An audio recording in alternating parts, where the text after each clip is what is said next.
네, 반갑습니다. 9시의 요정 이은경입니다. 네. 우리 아이들 칭찬하셨나요? 저한테 댓글로 엄청 칭찬 많이 해주시잖아요. 네, 선생님 감사해요. 도움이 많이 돼요.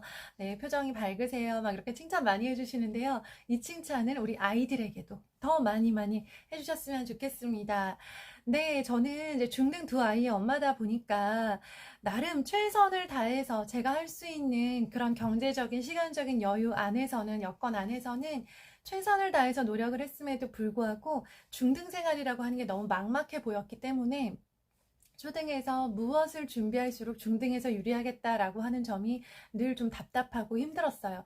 그래서 우리 초등 어머님들도 비슷한 답답한 마음이시지 않을까라는 마음으로 중등이 이렇기 때문에 초등에서 이렇게 준비하세요라는 말씀을 좀 드리고 싶습니다.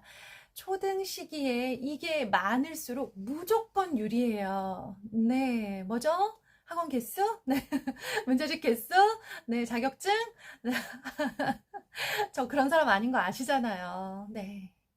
바로 우리 가정 안에서의 루틴입니다. 이 아이가 더 이상 왜 해야 돼? 라고 묻지 않는 수준에 이미 그 아이의 삶이 되어버린, 그냥 묻지도 따지지도 않고 그냥 이 아이 자체가 되어버린 그런 편안한 습관들 있죠. 그래서 하는 게 뭐 그렇게 쉽지는 않지만 오히려 안 했을 때 조금 허전하고 불안할 수도 있는 그런 좋은 습관들이 쌓여서 이 아이에게 루틴을 만들어 주는 거예요. 이런 루틴이, 좋은 루틴이 있으면 좋은 점이 뭐냐면 억지로 노력하는 그런 에너지를 들이지 않아도 되고요. 이걸 왜 해야 돼? 라고 불만 섞인 감정을 가지고 이것에 대해서 비판하느라 에너지를 쓰지 않아도 되고요. 감정의 소모가 없기 때문에 역시나 이거 계속 했던 거야. 근데 하니까 괜찮아. 좋아. 편해. 그리고 나 계속 할 거야. 그리고 하는 거 그렇게 힘들지 않아. 라고 하는 이 아이가 더 이상 어떤 이런 판단을 할 필요가 없는 좋은 것들이 우리 아이에게 많을수록 유리하다라는 거예요. 초등의 루틴이 중등 생활을 결정하는 이유가 뭐냐면요. 중등에서는 새로운 루틴을 만들기가 너무 어렵다는 거예요. 거의 불가능이다. 네. 오히려 마음을 잡고 자기 인생을 열심히 살아보기로 노력하는 그런 다짐을 제대로 한 고등학생은 새로운 루틴이 생길 가능성이 있는데요. 이 중등은 사춘기 호르몬의 폭발로 인해서 뭘 새롭게 한다라고 하는 거 상상도 하기 어려울 만큼 모든 게 귀찮고 무기력하고 안 하고 싶고 나쁜 것으로 계속 빠지고 싶은 그런 시기가 중등입니다. 그러다 보니까 중등에서 마음 잡고 뭔가를 새롭게 하는 게 너무 힘든 거예요. 몸과 마음이 다 힘든 거예요. 머릿속은 늘 복잡하죠? 몸은 늘 늘어져요. 우리 임신 막달일 때라고 생각하시면 돼요. 우리 임신 막달일 때 갑자기 새로운 요리를 배워서 그 요리를 막 매일 저녁 가족들에게 대접하는 거 너무 귀찮죠. 생각만 해도 아이가 지금 그런 상태다라고 생각을 하시면 이 시기가 오기 전에 아이에게 이미 아이의 삶이 되어버린 좋은 루틴이 많을수록 무조건 유리하다라는 말씀을 드리고 싶습니다. 이런 루틴은 그러니까 그냥 만들어지는 게 아니에요. 왜 우리 아이는 좋은 루틴이 없을까요? 왜 우리 아이는 하다가 좀 하는 듯 싶더니 그만할까요? 라고 자꾸 아이에 대해서 뭔가를 좀 불만스럽게 저한테 물어보시는 경우가 있는데요. 아이 탓이 아니에요. 죄송합니다. 팩트 폭격을 좀 할게요. 그거 애 탓 아니에요.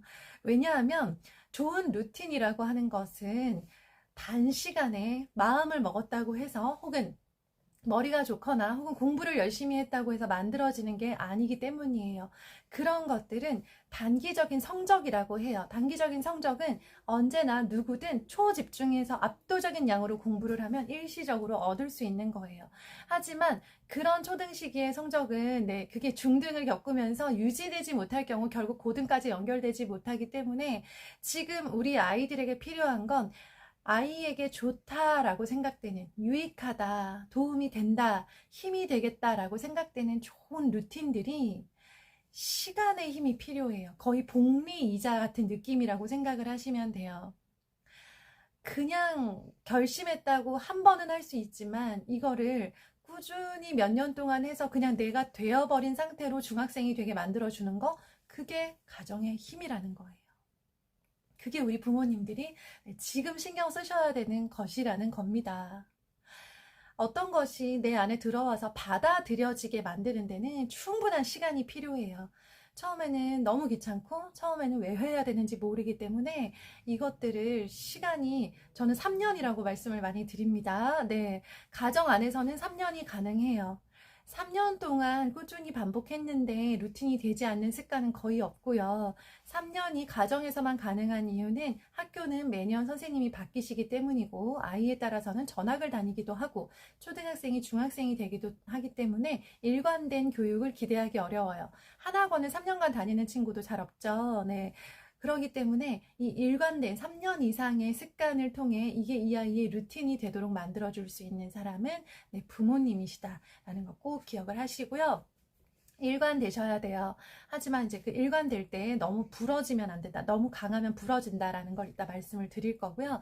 일관되게 가시면서 아이를 끊임없이 격려해 주셔서 지금 이 습관이 아이에게 얼마나 유익한지를 설명하기보다는 그냥 묵묵히 계속할 수 있게 만들어서 아이가 내 것이구나. 이게 그냥 내 삶이구나. 우리 엄마는 저런 사람이구나. 우리 집은 이런 집이구나. 이렇게 사는 거구나. 라고 받아들이게 만들면 된다라는 거예요. 중학생이 돼서 이제 조금 얼핏 철이 들기 시작한 아이들이 어떤 반응을 보이냐면 그때는 정말 내가 그게 뭐가 좋은 줄 몰랐고 너무 귀찮았고 좀 왜 해야 돼 라는 생각이 많이 들었는데 꾸준히 했고 지나고 보니까 너무나 좋은 것이었더라 는 이야기를 하죠. 깨닫게 되는 순간이 옵니다. 중학생 정도 되면 아이들이 머리가 그 정도로 돌아가요. 아, 그래서 우리 부모님이 나에게 이렇게 하신 것은 깊은 뜻이 있으셨구나. 이게 정말 나에게 유리하게 됐구나라는 걸 알게 되는 거죠. 이거를, 그러니까 제가 비유로 잠깐 설명을 드리자면요. 우리가 어렸을 때부터 꾸준히 우유를 많이 먹을수록 굉장히 아이에게 도움이 되잖아요. 성장과 건강에 도움이 되는데, 우리가 그렇다고 해서 날마다 우유만 먹지는 않죠. 우리 아이들이 이제 조금씩 세상의 맛을 알아갑니다. 바나나 우유, 딸기 우유로 시작을 해서 아이스티도 맛을 보고요. 그러고 나서 네, 콜라와 사이다 같은 탄산까지도 맛을 봅니다. 자, 우리 아이가 콜라와 사이다가 나쁘긴 하지만 한 모금도 안 먹이기는 어렵죠. 그쵸? 내가 안 먹여도 어디 나가서 먹고 올 수도 있는 거고요. 매일같이 우유만 먹다가 너무 지겨워서 안 먹는 것보다는 바나나 우유를 하루 먹는 것도 좋은 방법이에요. 초코 우유도 그렇고요. 그래서 이렇게 루틴을 만들어 가실 때는 흰우유라고 하는 매일의 원칙은 이때 바나나 우유를 먹는 날과 초코 우유를 먹는 날 아이스티를 먹거나 때로 콜라나 사이다를 먹을 수도 있다라는 예외적인 상황을 허용을 해 놓으시면 좋겠어요. 우리 엄마들이 매일 집밥을 차리지만 배달 음식을 먹거나 외식을 하는 날도 있잖아요. 그리고 아침과 점심을 합쳐서 흐지부지 브런치다라고 제공하는 날도 있죠. 네, 그런 것처럼 기본적으로 집밥이지만 다른 것도 예외도 있는 상황을 늘 떠올리시면서 우리 아이 습관을 만들어 가세요. 자, 그래서 제가 생각하기에 초등에서 이 세 가지는 꼭 잡으세요라고 하는 그런 루틴의 큰 카테고리를 말씀을 드릴게요. 이 세 가지는 3년 이상, 시작하면 무조건 3년이에요. 3년 이상 동안 꾸준히 흰우유를 먹이듯 습관을 경험을 하게 하시고요. 그 안에서 잘할 수 있을 뻔 했는데, 잘할 줄 알았는데 잘 안 됐다라고 하는 시행착오 경험하는 거 너무 중요하고요. 엄마와 아이가 갈등을 겪는 것 역시 굉장히 중요합니다. 아이가 고분고분 따라온다고 너무 좋아하지 마세요. 아이가 이거 왜 해야 돼? 나 이거 하기 싫어. 너무 많아. 라고 말을 할 때 부모님과 갈등을 빚는 상황 속에서 조율을 경험하는 거 너무나 중요해요. 그래서 좋은 습관이다 생각하면 넣어보시고요. 또 아무리 좋아도 아이가 너무 힘들어하면 완전히 한번 없애보거나 쉬어보거나 그리고 좋은 습관에다가 아주 살짝 조금 더 강도를 더해보거나 힘겨워하면 살짝 더 내려주거나 빼보고 하면서 우리 아이가 초등 시기 내내 이런 편안한 루틴을 만들어가는 것, 그 가고 있느냐를 늘 염두에 두고 키우셔야 돼요. 첫 번째는 당연히 독서 루틴입니다. 매일 저녁에 가족이 모여서 네, 아빠 빼드릴게요. 아빠까지 다 같이 하려다가 온 가족이 다 실패하는 경우가 너무 많아서요. 네, 일단 아빠는 콜라다 생각하고 네, 예외로 해드릴게요. 매일 저녁에 모여서 10분이든 20분이든 같이 책을 꼭 읽으셨으면 좋겠고요. 일주일에 한 번은 글을 썼으면 좋겠습니다. 그리고 일주일에 한 번은 우리 어머님이 직접 책을 읽어주세요. 학년과 상관없습니다. 두 번째, 공부 루틴입니다. 하기로 한 건 하는 거다라는 그 기본 원칙을 알게 해주기 위해서 공부를 하는 거예요. 지금 공부를 더 많이 해서 서울대를 가려는 게 아니고요. 공부는 하기 싫은 건데 세상에 하고 싶은 것만 할 수 없다. 하기 싫은 것도 내가 해야 되는 거라면 해야 한다라고 하는 그 사실을 깨닫게 해주기 위해서 많은 양이 아니되 하기로 한 것은 하기로 지키는 아이의 경험을 만들어 주시고요. 아프거나 바쁘거나 가족 행사가 있을 때는 네, 오늘은 초코우유다. 오늘 아이스티다. 오늘 진짜 콜라네. 라는 마음으로 예외 상황을 허락해 주세요. 자, 세 번째 루틴은 생활 습관 면입니다. 생활 습관이 잘 잡힌 아이들이 결국 자기 주도적인 인생을 살게 되고요. 그게 결국 자기 주도적인 공부로 갈 수밖에 없습니다.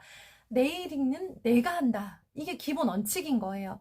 엄마가 얘 하나 못 도와주겠어요? 그죠? 뭐 집에 아이가 12명, 13명 있는 것도 아니고 얘 하나 대신 손이 되어주고 발이 되어주는 거 할 수 있어요. 그런데 안 하셔야 돼요. 자기의 일은 자기가 하는 것으로 알게 하기 위해서예요. 초등에서 엄마가 손이 되고 발이 되어줘서 다 해준 다음에 중등이 돼서 갑자기 네 일은 네가 해야지 라고 정색을 해도 이미 늦었어요. 그래서 아이가 자기 스스로 자기의 일들, 신변을 처리하고 또 가방을 챙기고 필통을 챙기고 책을 챙기고 도서관에 반납을 하고 하는 그런 모든 것들을 본인이 챙기되 갑작스러운 상황이나 도저히 혼자 할 수 없는 상황에서 도움을 청했을 때는 부모님이 언제든 흔쾌히 도와주는 분이다 라는 거 생각을 하시고요. 기본적인 책임자는 본인이다 라는 사실을 아이가 꼭 알 수 있도록 해주셨으면 좋겠습니다. 자, 마지막으로 제가 최근에 읽은 책 중에 진심으로 너무나 많은 공감을 했던 글귀가 있어서 읽어드릴게요. 프로페셔널 스튜던트라고 하는 책이고요. 이 책에 보면요. 공교육은 보편적 다수를 대상으로 할 수밖에 없고 변화에 대한 대응도 느리다. 사교육은 단기적으로 효과가 측정되는 시험 기술에는 강하나 장기적 성장을 위한 교육에는 취약하며 결정적으로 돈벌이 중심일 수밖에 없다. 장기적인 성장을 위한 지속적인 프로젝트이면서 쉽게 효과를 측정할 수 없고 내 아이만을 위해 특화되어야 하며 변화가 생길 때마다 바로바로 대응해야 하는 것은 가정교육이 가장 현실적 대안이다. 그러니까 우리가 지금 뭐 하고 있냐면요. 장기 프로젝트 하고 있는 거예요. 공교육, 사교육 모두 1년 단위의 짧은 프로젝트, 단기 프로젝트예요. 우리는 3년 이상 끌고 가줄 수 있는 거의 유일한, 아이 인생에 유일하게 가장 장기 프로젝트를 실현해 줄 수 있는 그 유일한 사람이다라고 생각을 하시고요. 지금 눈에 보이는 부족함, 3년 후에 이거 어떻게 해보자 라는 마음으로 지금부터 3년 후를 생각하고 가셔야 돼요. 지금 선생님 저 중등인데 늦었나요? 예, 중등이 나을 수도 있어요. 나중에 고등학교 때 후회하지 마시고 지금이라도 저는 늦지 않았다라고 생각하고요. 이런 식의 장기 프로젝트는 가정 밖에는 해줄 수가 없다라는 점 꼭 기억을 하시고요. 오늘은 우리 댓글로 서로의 우리 초등 시기 우리 아이들, 우리 집에 있는 좋은 루틴과 좋은 루틴 자랑 대회를 해볼게요. 그러니까 우유 자랑 대회. 우리 집에서는 매일 이런 것들을 하고 있는데 혹은 일주일에 한 번씩 이걸 하는데 너무 괜찮아요. 잘 되고 있는 것 같아요. 자랑 데이입니다. 자, 우리 집에서 하고 있는데 다른 집에서도 혹시 이런 걸 하나라고 생각되는 것들 댓글로 남겨주세요. 그리고 우리 어머님들 서로 댓글로 좀 보세요. 보시면서 우리 집도 이걸 하면 좋겠다라고 하는 그런 좋은 루틴들 얻어가세요. 그래서 시작하세요. 하루에 10개 시작하지 마시고요. 일주일에 하나, 한 달에 하나 정도 시작하셔서 3년짜리로 끌고 간다. 3년을 마음먹고 가면 3년 전에 무조건 아이가 이미 다 루틴으로 받아들이고 있음을 확인하실 수 있을 겁니다. 네, 우리 어머님들 오늘은 우리 집의 루틴에 대해서 고민해보시는 그런 날이 되셨으면 좋겠습니다. 감사합니다. 저 10월 강연 소식 영상 하단에다가 링크로 남겨둘게요. 강연 신청 많이 하셔서 현장에서 뵙게 되기를 바라겠습니다. 감사합니다.